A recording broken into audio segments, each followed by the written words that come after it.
So hello and welcome to a presentation on adrenal dysfunction, which is also commonly referred to as adrenal fatigue or adrenal insufficiency.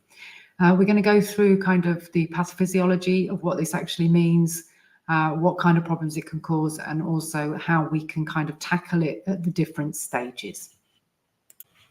So my name's Jenny, I'm one of the Barefoot Healers, and this was originally recorded as part of one of our live sessions on the Barefoot Roadmap, but unfortunately, due to technical issues, I didn't press record. So I'm recording it again because the students found it very helpful. And I'm also going to put this one on YouTube as well, because I think that lots of people are suffering from this, even though it's something that's not actually kind of officially recognized in the modern medical system. So the Barefoot Healers are myself and also my colleague Bo, and we provide courses, journals, and support and services for people that are having health and wellness challenges, and also people who want to learn more about their own health, but also to learn to help others. So we have the Barefoot Roadmap course, which is for people that want to help heal themselves and knowing which direction to go, because we are all different, and also to train holistic health coaches to help other people. Firstly, any apologies for hearing dogs barking in the background. I've got 4, and they get a little bit barky when I'm not around. I think the dogs have stopped barking now, so I'm going to move on into the presentation. At the end, there's also just some information on some extra resources we have on adrenal fatigue, and if you would like the information sent to you, just put a comment in the comment box below.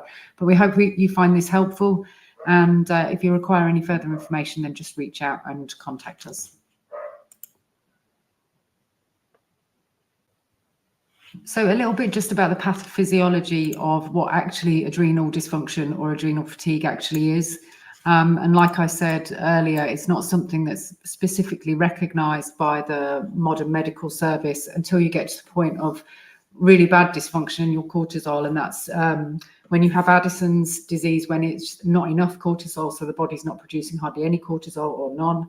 And then also Cushing's, which is the opposite end of the spectrum, which is too much cortisol. And people with Cushing's disease are quite recognizable because they have the kind of the moon face that you see in people that have been taking corticosteroids for a long time.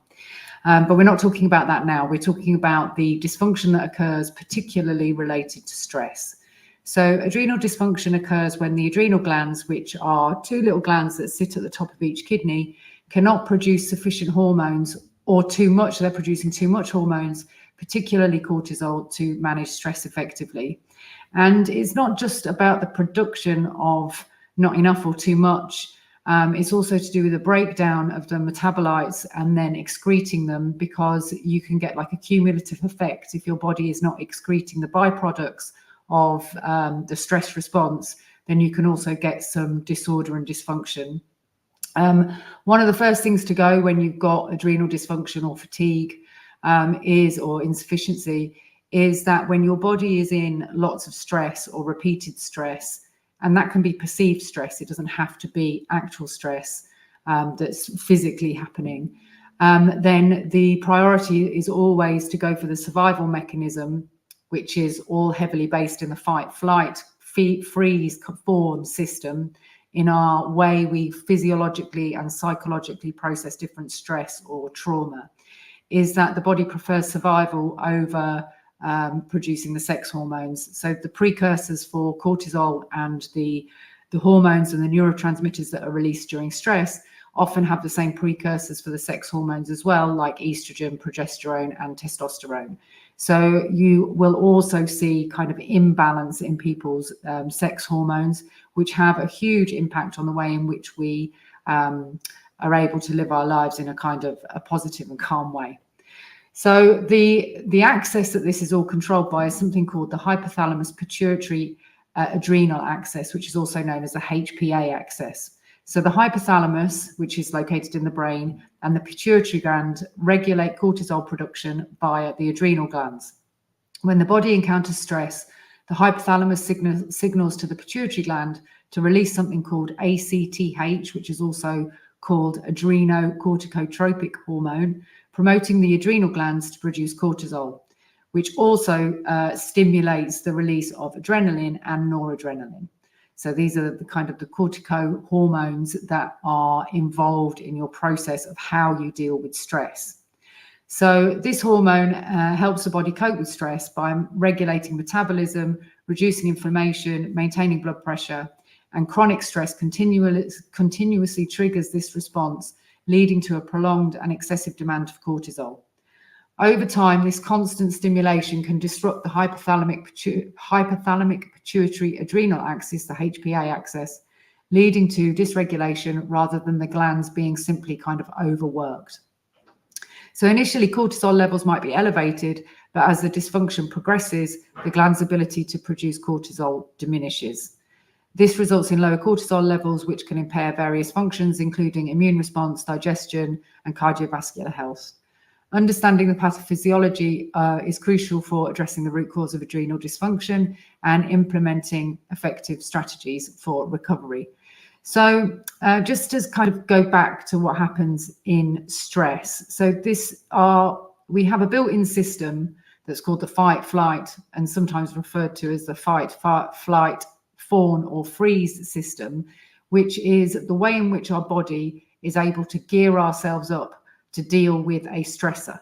So in kind of evolutionary terms, this could be an example that's often given is that you get up out your cave and that you see a bear or a lion that's outside a hungry lion that's outside your cave that wants to come and eat you. So your body prepares you in a way, the brain recognizes it, the body processes it, and then it gives you the response so that you're able to either fight or flight. So either stay and fight or run away. And what this does is when you have cortisol, you have adrenaline and noradrenaline, your blood sugars initially go up so that you can produce the energy to be able to fight or flight. Your pupils dilate, your heart rate goes up, your blood pressure goes up. You will increase your respiratory rate in order to prepare you to fight or flight. Now, you can see that sometimes adrenaline can actually be quite positive, and also small amounts of cortisol can actually be quite beneficial. But when you're getting into the stage where you've either got way too much cortisol, you're going to have disordered insulin levels, you're going to have weight gain, emotional changes, hormone changes, and you're going to then also lead to things like high blood pressure, problems with heart rate, and even kind of a worsening of any underlying condition that you might have. So just to kind of reiterate, it doesn't have to be a lion that's standing outside your cave ready to eat you. It can be your boss that is putting an unreasonable amount of pressure on you, or it can be the emotions that are tied to a traumatic event, or it can be some deep kind of trauma in childhood that also has led to a dysfunction in the HPA axis somewhere along the way. So it's crucial for overall well-being and health for everybody on the planet to reduce our levels of stress and learn how to deal with what happens physiologically and also psychologically during stress, and how we can kind of prevent the worsening of disease, because lots of disease is precipitated by inflammation, by metabolic derangement, by mitochondrial health, and stress and the response to stress all has an effect on this overall process.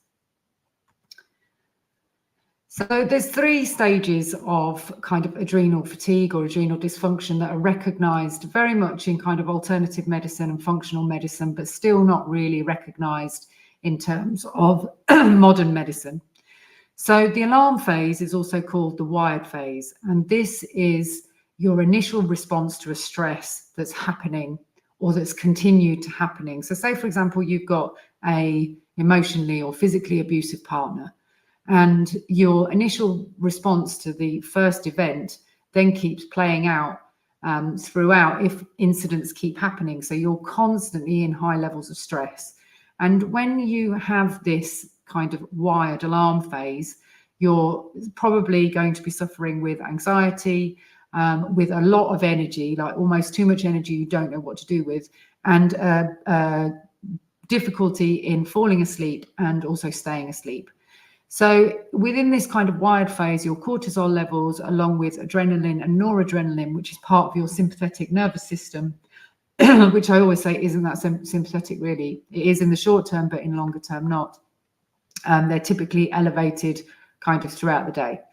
And these people might feel like constantly energized, and might actually feel a little bit invincible. So it's kind of like the scenario when you see, for example, a child being crushed under a car, and passers-by come and they manage to lift the car by themselves to release the child.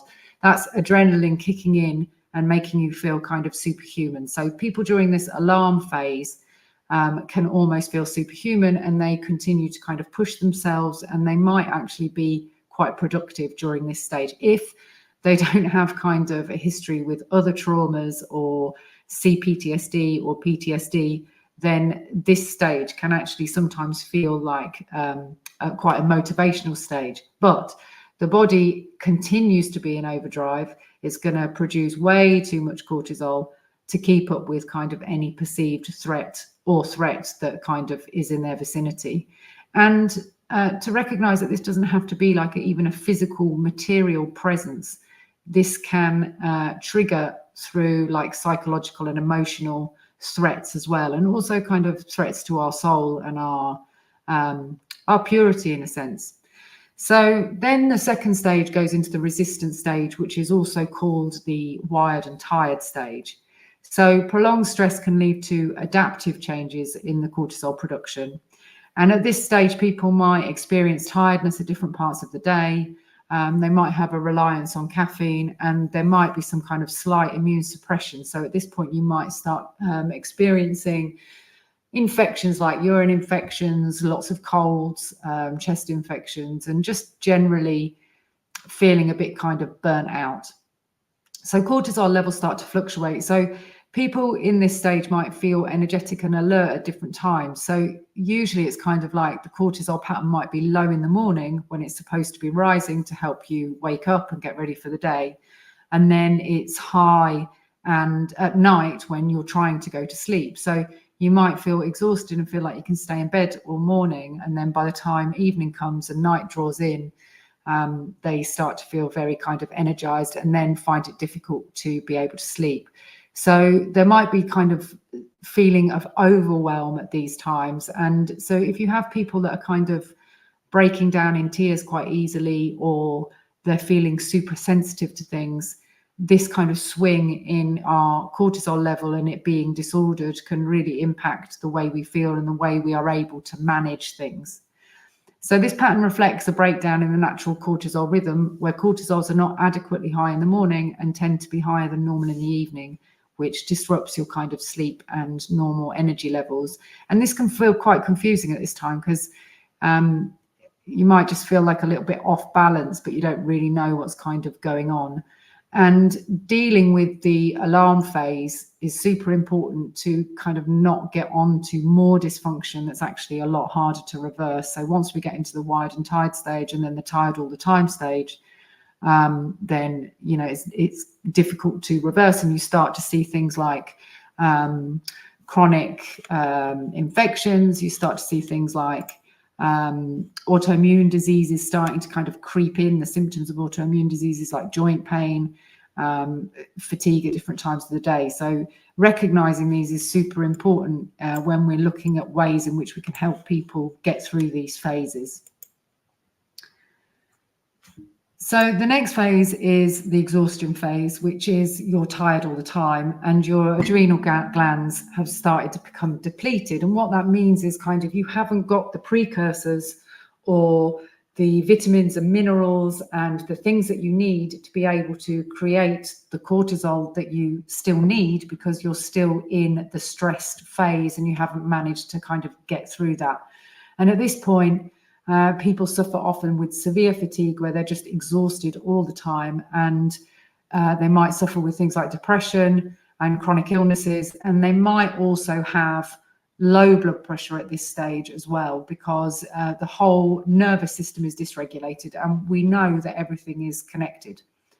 So cortisol levels are generally just low all the time, pretty much through the day, and this stage reflects kind of severe adrenal resilience, where the adrenal glands can no longer provide adequate cortisol, leading to chronic fatigue, low energy, and an inability to cope with stress.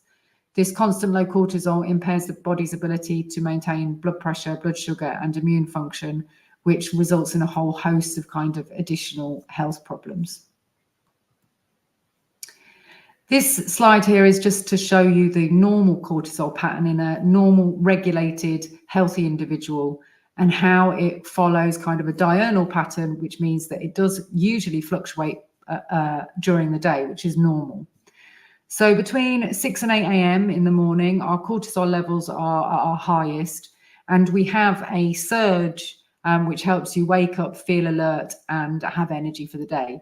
So if you're struggling to wake up in the morning, it might be that you just haven't had enough sleep, but it might also be that your cortisol pattern is kind of out and your cortisol isn't rising at the normal time that we would wake up, as per the kind of circadian rhythm that we're meant to have with the sunrise and the sunset.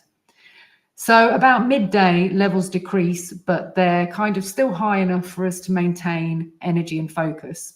So say, for example, if you have a very busy job and you're at kind of high levels of stress all day, your cortisol levels are going to stay high during the day, but they might crash at certain points.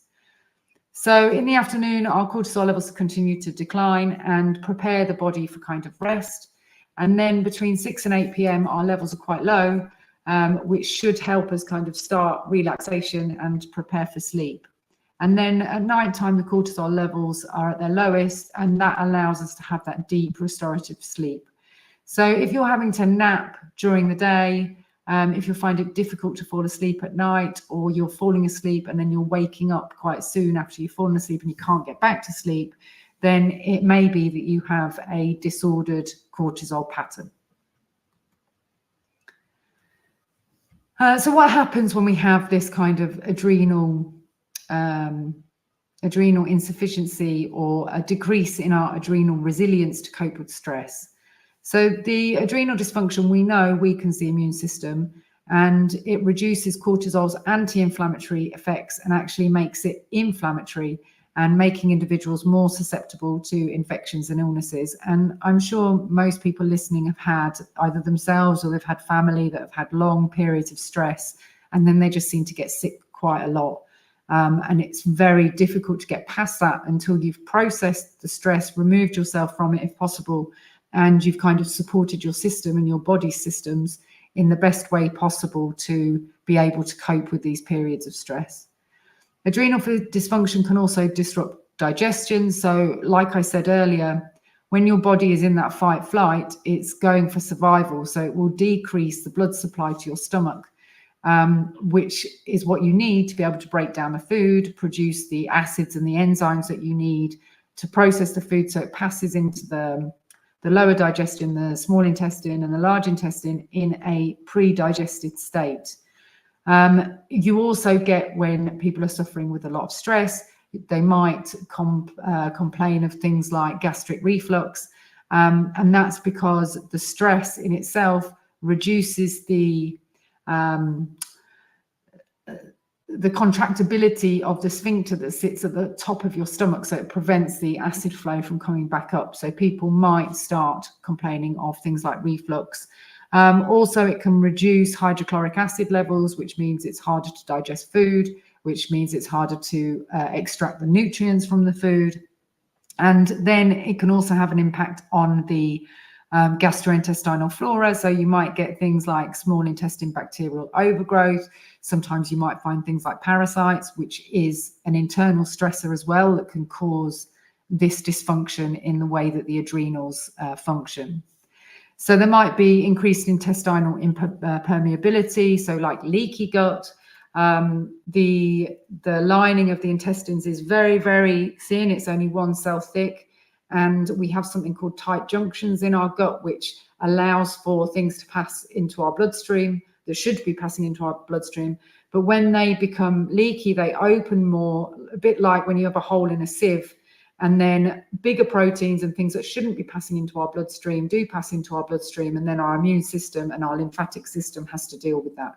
So the knock-on effect for stress is huge, and is likely to be kind of the main contributor to our ill health in many, many scenarios. So we can also get effects on the heart and the cardiovascular system, so the blood vessels as well, increasing the risk of cardiovascular issues and disease. So we're looking at things like hypertension, high blood pressure, irregularities in heart rate and rhythm, because especially if you've got lots of circulating stress hormones, you're putting your body into that fight flight frequently, and you reduce the kind of the vagal tone and the tone in the whole cardiovascular system. So it's not as flexible as it used to be. Imbalances in these hormones, such as cortisol, aldosterone, adrenaline, and noradrenaline, they can lead to fluctuations in blood pressure, irregular heartbeat, and an increase in conditions such as hypertension and heart disease. So understanding the complex interactions between the adrenal hormones, neurotransmitters, some neurotransmitters are hormones and vice versa, and bodily systems is essential for addressing the impact of adrenal dysfunction. And, you know, if you've got friends around you that are dealing with high levels of stress, understanding what's happening to them and how it might actually impact them physically, especially if the kind of the stress and the trauma is very psychological and emotional, there are definitely things that people can do to kind of help like reduce the progression of adrenal dysfunction, because when you get into the wired and tired and the tired all the time phase, you can have some real serious changes in health that then just kind of roll on into different problems. Symptoms of adrenal dysfunction. So one of the symptoms is chronic tiredness despite adequate sleep. So people can have a full night's sleep but still wake up feeling exhausted. And that persistent fatigue can affect your ability to perform tasks and your productivity and the way in which you're functioning. There also can be lots of sleep disturbances and insomnia, so not able to fall asleep, waking up in the middle of the night, waking many times, having a restless sleep, waking early in the morning. You know, we should be sleeping from kind of at least probably 10 o'clock at night. That's our natural body's rhythm. And then waking between 6 and 8 a.m. So often people get into this pattern of, if they're not falling asleep early enough at night time, they just go to bed later and later and later. And then, you know, they're not feeling refreshed when they wake up, because their sleep cycle and the way we move through our sleep cycle through non-REM, deep sleep, light sleep, and then REM, all those stages have very important kind of rest and repair mechanisms that help us then kind of deal with stress. So if we've got a disturbance in our sleep, it will cause worsening levels of kind of cortisol, and the ability for us to kind of react to future stresses can also cause insomnia as well. So people with adrenal dysfunction might feel that they have more cravings towards salty foods, and that's due to the aldosterone imbalance, which can affect the levels of sodium and potassium in the body. So low energy levels can also lead us craving for sugary food as the body seeks out sources of energy. So anybody that's having problem with weight loss or weight gain should be looking at kind of their body's current like relationship with stress and how that's affecting them overall.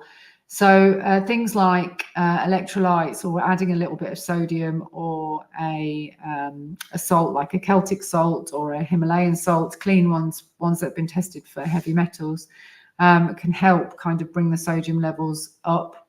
Don't go for the table salt or the processed foods that have just got pure sodium in them. What you want is something that's got the whole mineral balance. So potassium is equally as important, for example, so is chloride, so is magnesium. So some of the salts contain more of the minerals that give your body a more balance. So don't be reaching for the processed table salt. Use ones that have the full mineral spectrum.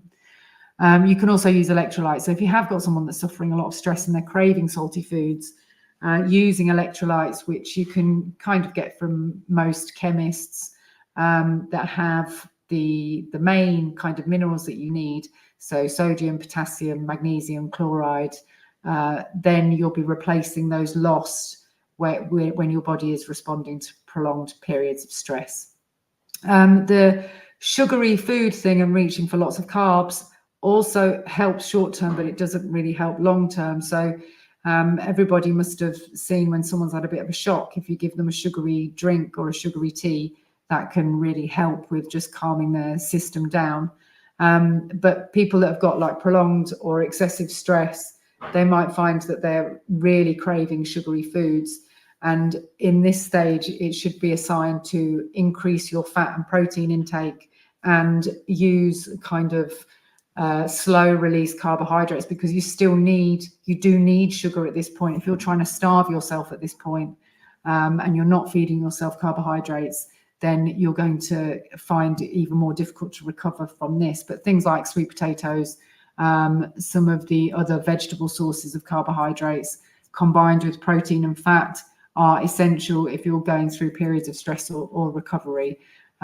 We do cover this a little bit in we've got a adrenal dysfunction nutrition resource that you can ask for, and this will just go into a bit more detail about why that's important.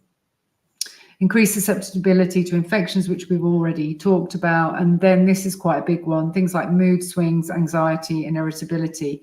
And especially if you're a menstruating woman, this might be more obvious at different times of your menstrual cycle, like around ovulation when you get a big drop in hormones, or just premenstrually, or just as you're going into the menstrual period. So if you know anyone that's suffering from kind of like PMS, PMDD, which is the more extreme form of PMS, polycystic ovaries, or any kind of hormone-related thing, looking at stress is really important in trying to kind of understand how we can make this more balanced. So adrenal dysfunction can disrupt the balance of sex hormones, and we're talking about estrogen, progesterone and testosterone. And like I mentioned earlier, the precursors for cortisol are the same for the precursors for the sex hormones, which is pregnenolone and then DHEA. And so what this leads to is the body prefers to produce cortisol and the adrenaline and noradrenaline, and then there's not enough to produce adequate levels of estrogen, progesterone and testosterone. So women that are cycling regularly or are going into perimenopause and menopause may, if they're under a lot of stress, they may see quite severe symptoms when they're going through the menstrual cycle and into perimenopause and menopause. So managing stress is also super important for that. For men, for example, they might have a big reduction in their testosterone. They might be having some erectile dysfunction, and the impact of stress is huge on the way in which a man kind of feels in that manner. So then we have things like nutrient deficiency. So chronic stress and adrenal fatigue can deplete essential nutrients, especially things like vitamin C, B vitamins, especially B5 and B6, magnesium and zinc. These deficiencies can exacerbate symptoms and hinder the body's ability to recover. Vitamin C is crucial for adrenal health, and its depletion can worsen fatigue and immune dysfunction. So something that's quite good for people that are in this stage, especially if they're craving salty and sweet foods, is to combine a small amount of fruit juice like orange juice or apple juice with some coconut water, and also some, say for example, some Celtic salt, just a little pinch of Celtic salt. It's kind of like an adrenal cocktail, which can help just support your adrenals. You get the vitamin C and you also get the electrolytes as well. You might also see some things like digestive issues, bloating, indigestion, constipation, diarrhea, because cortisol also plays a role in regulating the digestive process, and its imbalance can disrupt gut motility and the balance of gut bacteria, which can lead on to even more problems. Then we have things like cognitive impairment, brain fog, memory issues, difficulty concentrating. They're all kind of signs that there may be an issue with the resilience of the adrenals and our stress response. And our stress response affects cognitive function and can lead to things like decrease in mental clarity and focus. So if you have someone in your life or a client that has always been very organized, very good and proficient at doing their job, for example, and then suddenly they're not able to concentrate, they're making mistakes, they seem like they're not remembering things, looking at what's happening in their life in terms of stress is super important. And it doesn't have to be a present stressor.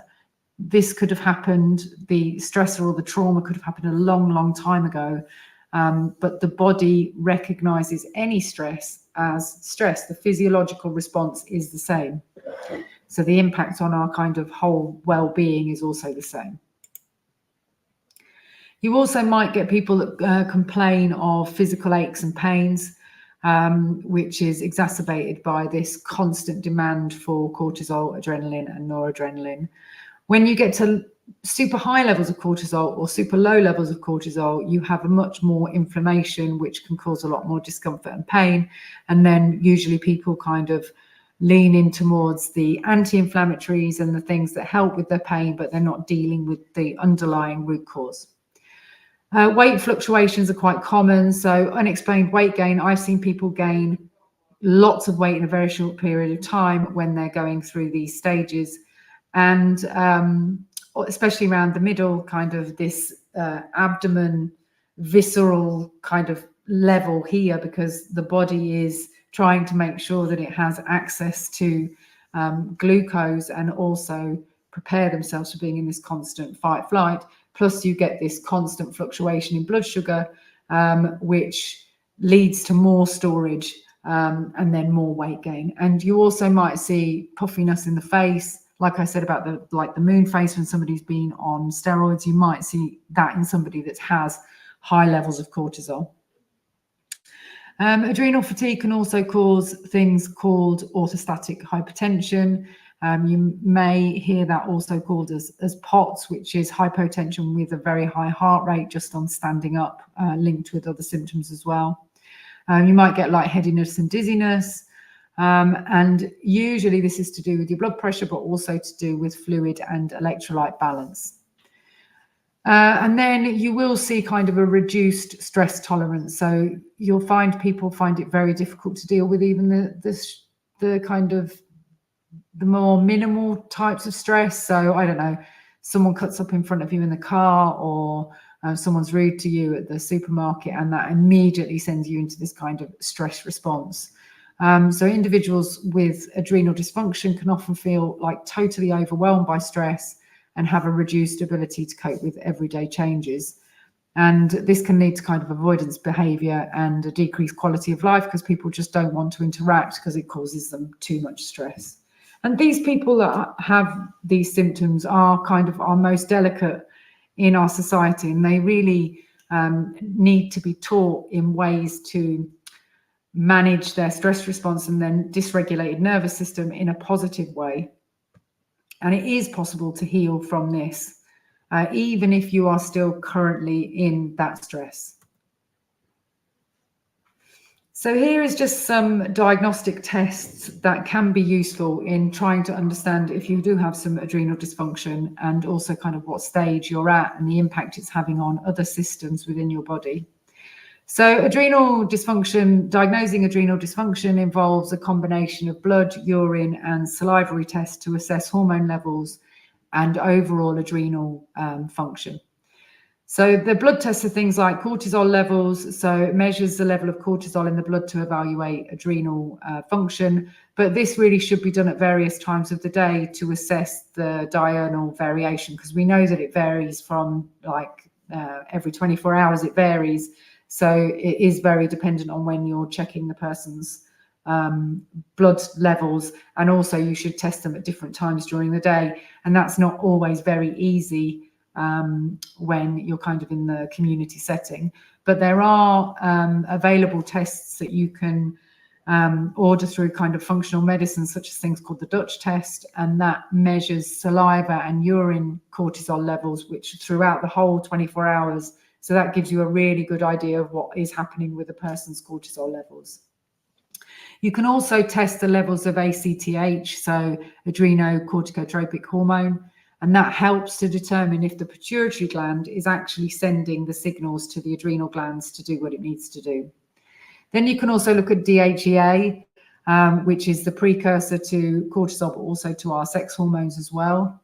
And this can help assess the adrenal gland function and overall hormone balance. Then we might want to look at things like a full blood count, which will look at your hemoglobin levels and also what your white cell counts are doing and your platelet count. So you can see whether you've got any stress on the immune system with a full blood count. Electrolytes, so urea and electrolytes. So you want to be looking at kidney function. Are the kidneys being perfused as well as they should be, and are they working as well as they should be? And also check for kind of any electrolyte imbalances that they might have, so sodium, potassium, chloride as well. We also want to look at fasting blood glucose levels, because we want to see if the person is hypoglycemic, so they don't have enough, their blood sugars are often low, or hyperglycemia. And then we can put in different dietary kind of plans to help manage that and stabilize blood sugar. So stabilizing a person's blood sugar is super important. And this is nothing to do with kind of type 1 or type 2 diabetes. This is just like for general health. We all should be balancing our blood glucose levels and not having these constant spikes during the day. So then we might also look at thyroid function, because thyroid dysfunction and adrenal dysfunction can go hand in hand, but the primary issue might be to do with the thyroid. So say, for example, someone is hyperthyroid, quite often they can feel overwhelmed, very stressed, they might be losing weight, and the symptoms can kind of cross over, but they're also very related. So getting baseline thyroid function tests, and not just TSH, the thyroid stimulating hormone, but also things like T3 and T4 levels, and also thyroid kind of antibodies as well, because there might be some autoimmune things going on with the thyroid, which is affecting metabolic health, but also adrenal health and the sex hormones as well. So they're all interlinked. You might also look at aldosterone and renin levels to assess the balance of the hormones, which is involved in blood pressure regulation. So if you've got someone that has high blood pressure or very low blood pressure, you might also want to be checking these levels too. Vitamin D levels are very important when you're looking at overall hormone balance. And it's something that we can kind of deal with quite easily. And then ferritin and iron levels. So it assesses how much iron storage you have in the ferritin and can help identify if there's any anemia, which can contribute to fatigue and the overall kind of experience of managing stress. So this is just a little bit here. It's from a lab test that we can do, which is called the Dutch test. And it just shows the different levels of low cortisol, which is insufficient cortisol release, which is considered kind of stage 3 of adrenal fatigue, but now it's understood as kind of a HPA dysfunction. And then you get adaptive cortisol. So you get sometimes high, sometimes low, and then you get the high cortisol pattern as well. So like we said before, the kind of extreme arms of this are Addison's disease and Cushing's. So Cushing's is when it's very high and Addison's is when it's very low. And people will be very sick when they get into these stages. So again, just some symptoms which we've already talked about, but low cortisol can look like fatigue and burnout. So you might hear people say they've just got like nervous exhaustion, or the kind of whole nervous system just feels like it's collapsed really. They might have low mood or low motivation, low libido. Sleep apnea can also come into this, low cortisol, orthostatic hypertension. This can include things like POTS, blood sugar dysregulation and nutrient deficiency. So everything gets depleted, and feeling dizzy and weak, and also fainting or having any kind of symptoms like that. And that can also be down to like sleep.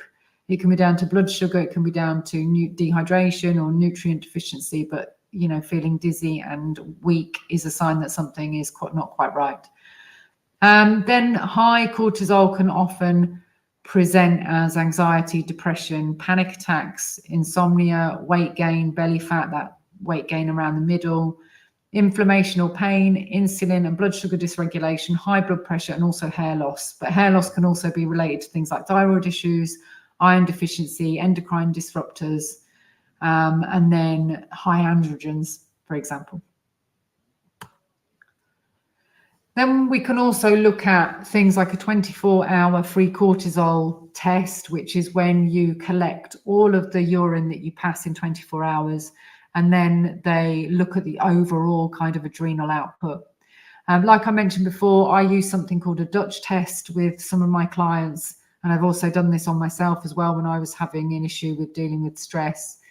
And that offers a detailed analysis of adrenal hormones and their metabolites. So it also, not only does it show you kind of how much you're producing, but it also shows you how well you're getting rid of those metabolites, whether there is any kind of specific nutrient deficiencies. It will also look at things like melatonin level and the most valuable, and sex hormones as well. So it will look at estrogen, progesterone, testosterone. And it will see, you can kind of then correlate what's happening with the cortisol, what's happening with the other levels in the test as well. So a Dutch test is very useful, and especially when you're looking at adaptogens, because it can help you decide what kind of adaptogen you might use in someone that's struggling with adrenal dysfunction. The Dutch test also measures urine and saliva levels as well. So salivary tests look at salivary cortisol, but can also look at DHEA.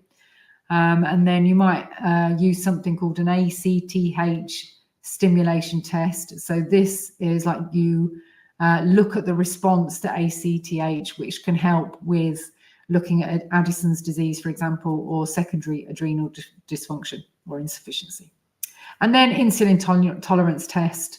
So it will look at the HPA axis function by measuring cortisol and the growth hormone response to induced hypoglycemia. So kind of how well your body is able to respond to these kind of fluctuations in blood sugar too.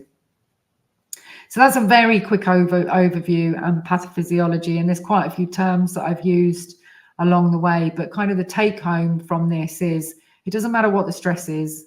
If it's significant enough to you and to your threat of survival and security, the physiological response will be the same.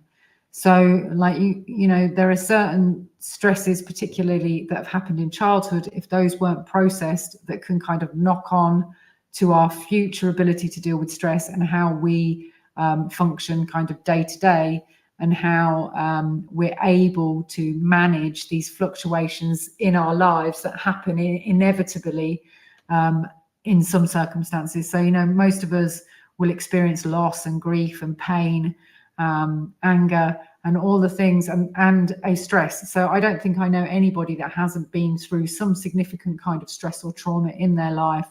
Or, you know, sometimes people are just overwhelmed. Our nervous systems are just completely overwhelmed, and we need to stop, slow down, readdress what's going on with us physiologically, so that we can live a kind of happy and healthy life.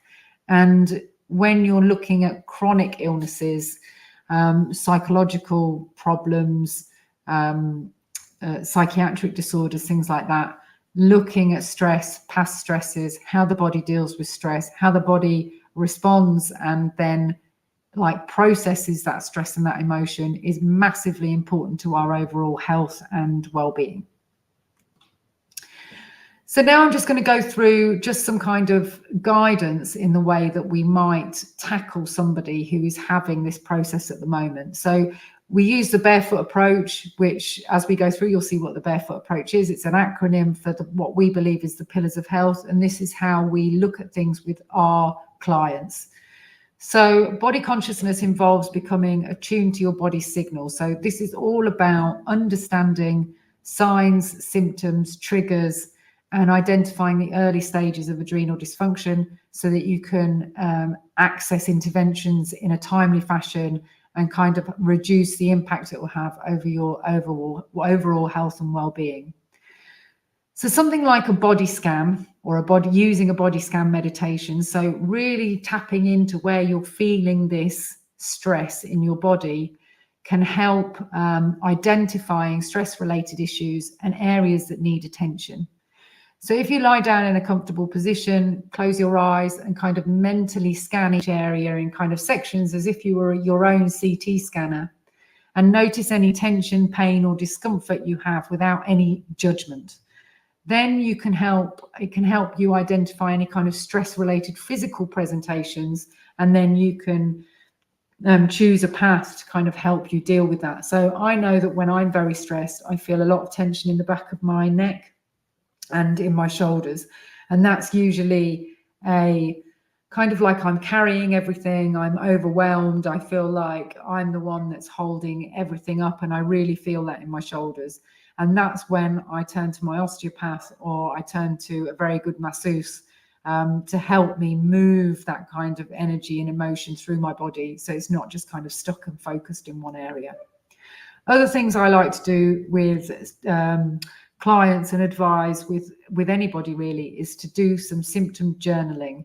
And you only have to kind of write down a few things every day, but it's things like, when are you feeling more stressed? How are your sleep patterns? What are your mood fluctuations? Are there any physical sensations? Was there any triggers? These things can really help you identify the kind of the core root of what is causing any kind of adrenal dysfunction or inability to deal with stress. Symptom tracking can also include like diet, so you can link like mood, sleep, your resilience to deal with stress, how much energy you've got for exercise, how you're coping with day-to-day activities. Particularly for women, menstrual age women, it's very good to symptom track for at least a whole month, because then you can get an idea of if some of your issues might be also related to the sex hormones as well. And then you can use practical steps and interventions that can help support your hormones and also your stress response. And then things like mindful movement. So walking is excellent. If you're in any of these stages of adrenal dysfunction, doing any kind of real heavy exercise, high intensity, really heavy workouts, even running, can increase the level of cortisol, and it's not always your friend. So at this stage, if you're experiencing like stress, obviously if you've experienced a stress that has caused a buildup of kind of pressure and anxiety, doing something like, I don't know, going for a box, going for a run, doing those things will undoubtedly help. But if it's longer term and your nervous system is kind of overtaxed, doing these kind of high intensity or even long-term fasting, anything like that might make the problem worse. So mindful movement like yoga, swimming, walking, things that are not really pushing your nervous system too much, but are helping in movement and reducing that stress level. So anybody that's got kind of high levels of adrenal dysfunction, I would recommend that they reduce the amount of high intensity or heavy exercise that they're doing and move it to something that's more calm and that's more soothing to the nervous system, rather than pushing the nervous system even more. And when people are in that wired all the time phase, they might want to be working out all the time and running and doing weights and high intensity because their adrenaline's high. They feel like they're invincible. But in my experience, at some point that will just crash, and then you'll go to either straight to the tired all the time phase, or you'll go through the wired and tired phase too. So just with exercise, just be mindful, and also with fasting. If anybody is adrenally tanked, to fast or to try to go keto at that time might not be a good idea.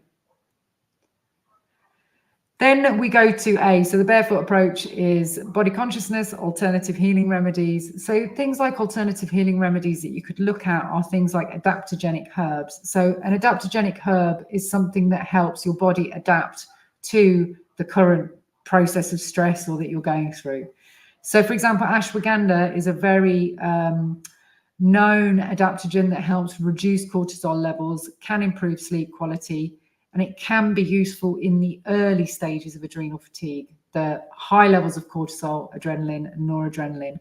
When you get to the point where your cortisol levels are dropping, ashwagandha might not be the best choice. So I have seen people that feel like ashwagandha will be beneficial to them. They've taken it and they've just crashed even further. And that's not really what we want. So just be careful with ashwagandha. It is in a lot of kind of supplements and also like sports things and protein powders and Zen powders and things like that.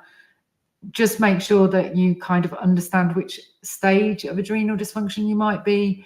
If it's prolonged and you're at the tired all the time or wired and tired stage, either timing it at certain times that match your cortisol pattern or avoiding it in the low cortisol patterns might be kind of advised. But things like rhodiola and maca and licorice root might also be effective in the kind of the early stages, because that can help kind of keep the cortisol levels down a little bit, so you're not getting this like storm of stress hormones. But like anything, don't go starting to add these into your regime without talking to someone specifically about your health problems at the time and making sure that it's right for you. Adaptogens shouldn't be messed around with. If there is any kind of adrenal dysfunction, they should be done very carefully and to the symptoms of the person specifically. You could use like gentle adrenal tonics. So for all stages of adrenal dysfunction, adrenal tonics such as holy basil, which is also called tulsi, reishi mushroom, and schisandra, I always find that difficult to say. They can help reduce stress and balance cortisol levels without causing like disruption in your hormone levels. Reishi can also support the immune system, and schisandra is also known for its ability to enhance resilience and mental clarity. So you can use these tonics in like teas or tinctures, which are a bit more gentle. Supplements, I would be a little bit cautious with in terms of dose, and I would definitely recommend that you consult somebody who knows what they're doing to help guide you in the right direction. Acupuncture has been shown in research to help regulate the HPA excess, which is crucial for adrenal health. And then there might be other things like Reiki and energy healing, massage, osteopathy, sound healing, lots of different ways in which you can sauna, that you can help like reduce your stress levels and help balance your your stress response. The R in Barefoot stands for rest and relaxation. So things like a consistent sleep schedule. So trying to establish a regular sleep routine, which can be difficult, especially if you work shifts.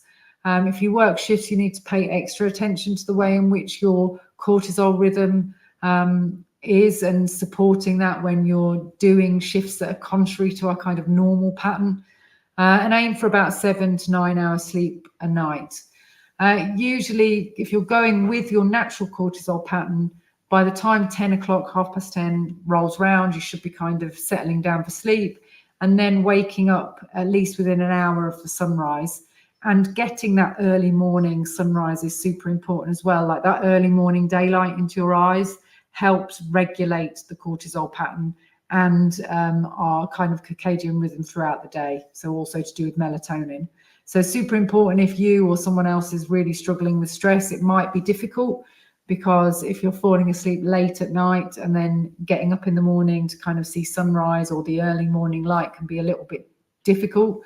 But it is super important because it lets the full spectrum of light into your eyes and it signifies your body that the day is starting, and then it kicks your diurnal pattern. So I heard it said once that if you really want to reset your sleep and your kind of stress response, going camping for a week is like one of the best things that you can do, because not only are you grounding, but you're also going with the natural rhythm of the earth. Relaxation techniques such as deep breathing, progressive muscle tension and relaxation, guided imagery, EDMR. There's lots of ways that you can help with relaxation techniques, meditation. These can help activate the parasympathetic nervous system, which is the nervous system that kicks in after you've had stress, or it should kick in, and promote a sense of calm. So doing parasympathetic nervous system activities like utilizing deep breathing can be massively beneficial for managing stress. And then things like a digital detox. So we're all attached way too much to our screens, to blue lights and LEDs that we have in our kind of environment. So reducing the exposure to the blue lights or the LED lights before bedtime, so having low lights or having candles, can really help with melatonin production and enhance sleep quality. So consider setting a digital curfew like an hour before bed. And most people I know probably check their phones just before they go to bed, or they're looking at their phones before they go to bed, or a TV or their laptop or something else. So just try and wind yourself down before bed. And, you know, not many of us do that in the 21st century in the Western world. Then in the Barefoot approach, we also have equilibrium. This kind of crosses over a little bit with rest and relaxation, but also includes things like therapeutic counseling, like CBT, DBT, other kinds of counselling that might be helpful to reduce and process the actual event that happened that may have caused you stress or be causing you stress, and help with empowerment as well. Mindfulness and meditation. There are lots of YouTube channels that have amazing variety of guided meditations which are useful. We've also got some on our channel. And then kind of being more spiritual. So just kind of removing yourself from this constant movement and hum of life and actually thinking about things and connecting to our earth much more. These activities can help provide a sense of purpose and emotional stability. And then things like binaural beats can help enormously. So we go into quite a lot of detail about equilibrium and right and left brain hemisphere synchronization in our course. But things like using binaural beats can really help with relaxing the brain and the activity in the brain, and help reduce stress and anxiety, improve sleep quality and overall well-being. So I found enormous help from binaural beats when I was going through my most stressed period of time in my life, for sure. Really helped me. Then when we look at food as medicine, what we need to do is we need to stabilize blood sugars, provide essential nutrients that get massively depleted in high levels of stress, and also ones that support adrenal function. So things like balanced meals that include lean proteins or a whole protein, like cooking meat on the bone, so you also get the collagen and everything else, the nutrients that come from cooking meat on the bone, for example, if you're not vegetarian or vegan. Healthy fats and complex carbohydrates. Sweet potatoes are a brilliant adrenal food. They can be like snacked on during the day. If you bake some sweet potatoes, and they're almost like a dessert when you have them during the day, but they're very slow release, and they also contain lots of the nutrients that we need. But really, I mean, there are lots of different diets that people go on, but really to support our adrenals, what we need is balanced, avoiding processed foods, refined sugars, and also excessive caffeine. So when we're going through these stages of adrenal insufficiency or dysfunction, when we're in the wired phase, if we're drinking lots of coffee, that's just going to be surging cortisol and adrenaline even more. And then you might see people acting a bit manic and kind of just like burning everything that they're doing. And then if you're drinking coffee in the tired phase to try and perk you up, again, you're doing the same thing. Your body is going to release some adrenaline and cortisol, which it does whenever you use a stimulant like that. And if you haven't got that there, you haven't got enough to produce, your body's struggling it's using up essential nutrients that you should be using to deal with the stress. And if you keep drinking coffee all the time, you're going to get this swings of slightly more energy, crash, and the crash will be lower than it was before. Now, coffee can be medicinal and it has got therapeutic uses, but if you've got someone that's suffering with a lot of stress, especially in the later stages and the earlier stages actually, reducing or removing coffee slowly may be beneficial. So anybody that wants to eliminate coffee, please don't do it overnight. If you drink lots of coffee, reduce it like one a day every few days until you get to the point where you're not using stimulants. I'm not saying coffee is always bad. What I'm saying is when you are going through heavy periods of stress, drinking lots of coffee might not be a good idea. Then using adrenal-friendly foods, such as foods that are high in vitamin C and B, such as like bell peppers, oranges, leafy greens, and whole grains, if you tolerate them. Obviously, if there's any other kind of dysfunction that's obvious, like lots of allergies or sensitivities, then you would adapt a diet kind of accordingly. And staying hydrated. So it's important that we stay hydrated through the day. If we're just drinking plain kind of water, tap water, that doesn't really have much of a mineral kind of base, we might need to add some electrolytes into that, either with electrolyte powders or using things like a Celtic salt, or coconut water is also quite a good substitute. It's a very good mineral rich drink that can be mixed with fruit juices or things like that. So optimal digestion is one of the O's of Barefoot, which is crucial for overall health and particularly for those that are healing in the healing stage. Proper digestive function ensures that the body can effectively absorb nutrients and can help restore adrenal health and balance energy levels. So things like mindful eating practices, like not trying to eat your food while you're really stressed, chewing your food properly, this can help activate the parasympathetic nervous system, which can aid digestion. If you remember what I said before, when you're in super high levels of stress, the blood supply goes away from your stomach, and it prefers to push the blood supply more to your heart and to your lungs and to your brain so that you can fight or flight. It's not that concerned with digesting food. So eating and trying to get yourself into kind of a mindful state before you eat when you're very stressed can be helpful. You might need to use some gut microbiome support. So you can use this with things like probiotic foods and prebiotic foods, such as yogurt, kefir, and fermented vegetables.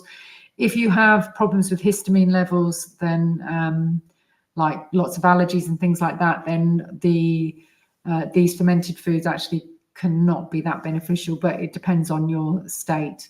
But go with how your body feels. You know, if you eat some fermented foods and you don't feel good afterwards, or your histamine levels, or you get histamine type symptoms like stuffy nose, runny eyes, itchy skin, then, you know, lay off the fermented vegetables and choose a good probiotic that can help kind of balance your microbiome. But again, I wouldn't go off into choosing probiotics, a specific probiotic, unless you kind of have a bit of a consultation with someone that knows what they're doing with probiotics, because they can be detrimental too if you get the wrong ones, because everybody's microbiome is different.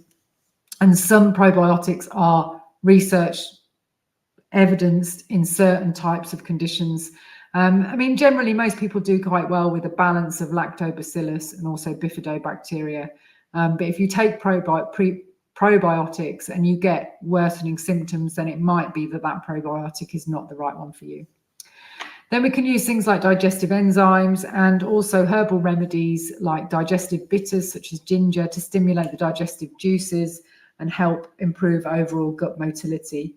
If you are having symptoms, digestive symptoms, then again, I would suggest that you consult somebody that knows what they're doing in terms of kind of overall functional type medicine, so that they can look at things holistically, and also proper hydration. So you can use different teas to help like relax your nervous system and your digestive system, like peppermint and chamomile. Fennel is also a good one.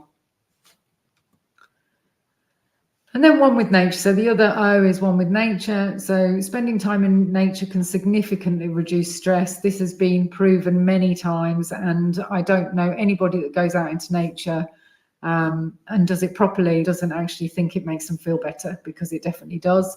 So things like nature walks, 30 minutes a day away from any other stimulation. If you go take your music, or you're just interacting with the environment around you, walk a dog, do nature walks. It is so important, especially if you live in a concrete jungle, you live in the middle of a city. Taking time out to kind of just decompress and be back in nature could be hugely soothing on the nervous system. Grounding, so walking barefoot on things like grass or the sand or soil, that can help stabilize our kind of electrical energy, and we go much more into depth about this in the course. It can also help reduce inflammation. Epsom salt baths are a brilliant alternative to like going swimming in the sea. Swimming and eating kind of earth foods that are produced by the earth, can be also very grounding. Gardening, things like that. Outdoor activities, amazing, especially if the weather is good. Getting lots of daylight onto our skin, and just reconnecting with nature really, and just seeing the beauty that is around us and getting into that present moment.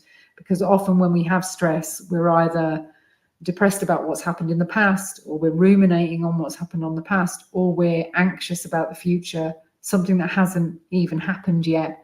But if we can maintain ourselves in the kind of the current moment, then it can be much more soothing to our nervous system, because we're focused on the now and the security and the safety that we feel in the now, rather than being in any trauma that's in the past or things that might happen in the future.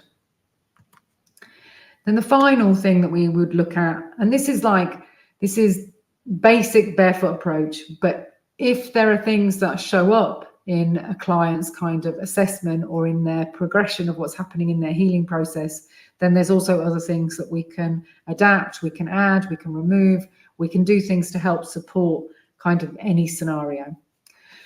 So minimizing exposure to environmental toxins, external toxins, but also internal toxins. So we're talking about things like mold, parasites, heavy metals, not just kind of our environment, but also our internal environment, can help the adrenal glands to function more effectively. So sometimes you might see a very low pattern of cortisol, like they're in the tide all the time phase, but you might also see parasites that go hand in hand with that, and the parasites aren't helping the situation, but also you don't want to aggressively treat the parasites if the adrenal system is not kind of in a healing state, because you might get more problems. So if you're struggling with kind of adrenal dysfunction, long-term stress, CPTSD, PTSD, all of those things, fibromyalgia, chronic fatigue, psychiatric problems, doing things slowly, carefully, and mindfully for your individual case is super important. And if you want to learn how to do that, obviously we have the Barefoot Roadmap course. We also have lots of different resources that you can access, and we also provide personal services and consultations as well. So reducing the toxic burden of your body allows the adrenal glands to function more effectively, promoting overall well-being. And things that we can do for toxic load reduction that are quite simple is using natural and organic personal care and cleaning products to reduce exposure to harmful chemicals. Most of the cleaning products that we have that you buy in the supermarket, the shampoos, perfumes, they all have volatile chemicals or things like parabens or lauryl sulfate, things like that, that can actually be quite damaging to our endocrine system, which obviously can affect the impact of stress.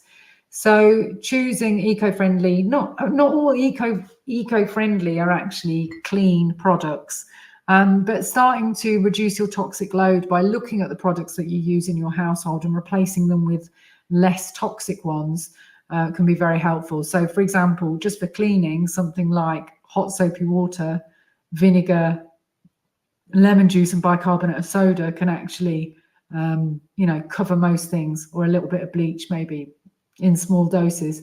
Whereas all the specific shower sprays, bath sprays, kitchen sprays, hob sprays, oven cleaners, all of those things contain a lot of chemicals that can be harmful to our health. And then looking at things like doing dietary kind of detoxing, so removing all the inflammatory stuff that are in our diet. So this might be things like processed sugar, convenience foods that have lots of vegetable oils, reducing the amount of seed oils that we have in our diet, and going to detoxifying foods like cruciferous vegetables, cauliflower, broccoli, garlic, turmeric, things like that into our diet. These can help support the liver, and that can help in removing our stress hormones out of our body, so that it's not having that cumulative inflammatory effect that we really don't want. So supporting our liver health can be super important. Also making sure that we have our bowels are moving frequently as well, and also consuming fiber-rich foods. Now, there will be some people that have gut-related issues that might actually have a problem with high fiber, and that's a completely separate process. But in terms of eliminating our hormones and our stress hormones and helping the detox process, supporting our liver and our intestinal health can be really, really beneficial. And then we're looking at things like endocrine disruptors like the BPA, which is found in plastics and certain pesticides.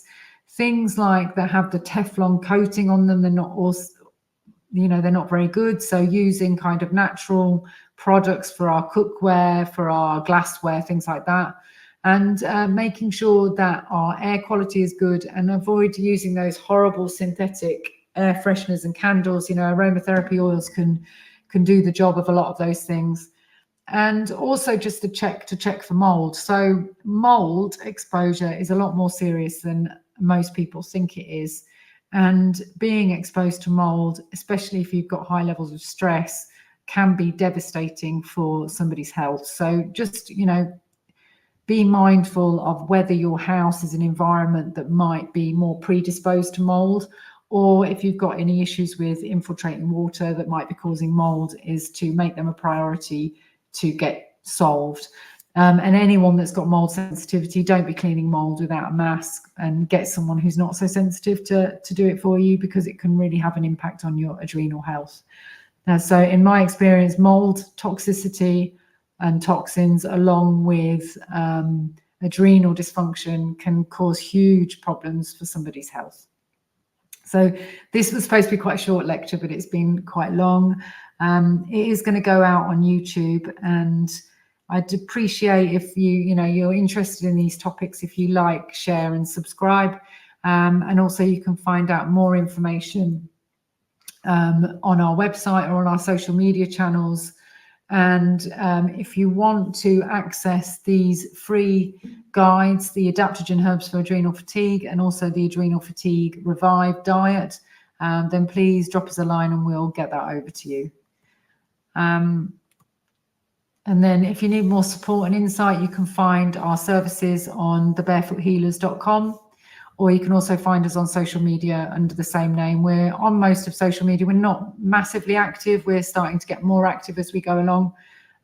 We're just trying to help people in the most informative and empathetic way that we can, and with the experience and the skills that we've learned kind of along the way. So hope you enjoyed that, and hopefully I'll be putting out some more videos soon. Thank you very much.